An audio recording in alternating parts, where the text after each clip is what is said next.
President Obama is on a Middle East trip, and he's in Israel now. I was amused to see that the Associated Press has written, it's not their fault, they're just reporting what the White House is telling them, that the White House wants to keep expectations low for, among other things, a peace deal.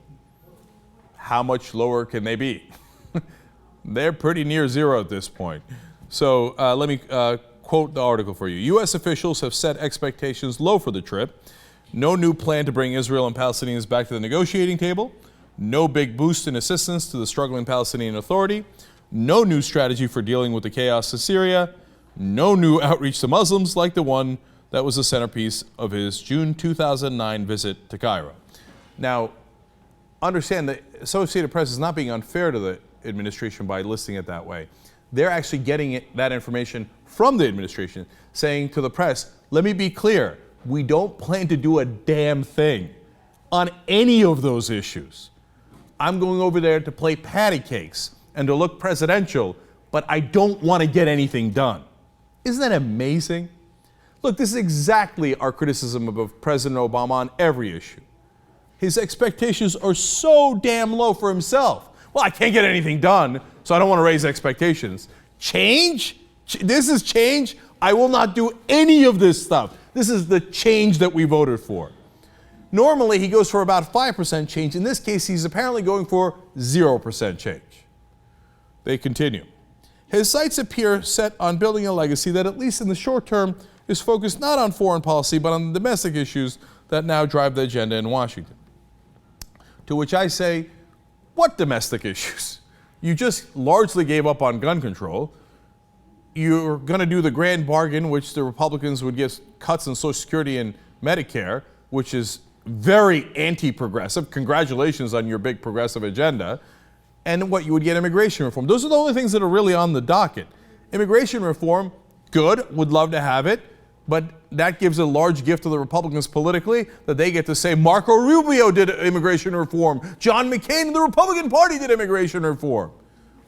That's your big domestic agenda that you're saving your political capital for so that you won't even try to bring peace? Now, I'm not saying that Obama would bring peace to the Middle East. That hasn't been his forte recently. His forte is more in random drone killings. But it might be nice to try, but that's the thing about Obama. He doesn't like to try. He doesn't believe in trying. He believes in immediate surrender. Oh, it's so hard. And my God, if I tried and it didn't work, then they might say bad things about me. They might say that I failed. Oh, no, I couldn't do that. So best not to try at all. That is, of course, usually the mentality of a loser.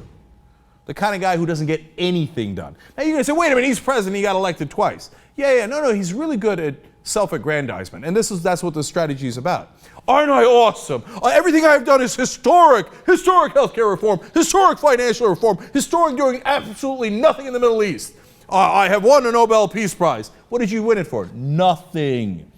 Now the reality is, about getting things accomplished for the American people, which is what he campaigned on, well, not a hell of a lot. That's for damn sure. Now back to Middle East.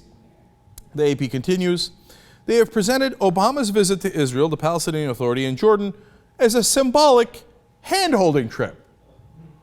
Wow, isn't that pleasant? Enjoy your hand-holding. I mean, they literally admit this. They're telling the press this. We are going to hold their frickin' hand and not do a goddamn thing. This guy's a loser. All he cares about is himself. He's enormously selfish, doesn't want to get anything done. He doesn't want to win on gun control. I mean, look at the big thing that he did his stand on during the State of the Union. Give them a vote. Wow. Yeah, we're going to lose the vote. I'm telling you in the State of the Union, I believe we're going to lose the vote, but give them a vote. Oh, you're such a winner. Oh, boy, you'd love to get things done, right? Pathetic. Then, so why in the world are you going to Israel? It turns out, I love this part, quote, officials hope that an American president on Israeli soil, affirming America's unwavering support for Israel, will quell the concerns from the Israeli perspective. Oh, so the point of this trip was to reassure Israel that we stand even more with them. Well, that was really unclear. So I'm glad you're clearing that up. Because the rest of the world wasn't quite sure how much we stand with Israel. So thanks God, you're going over there to reassure everybody. No, you don't understand.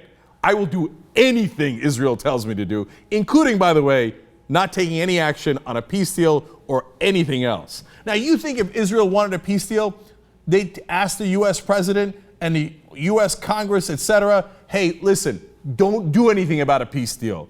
Don't try. No. Let's just say that our interests are aligned, according to the American administration and the Israeli administration.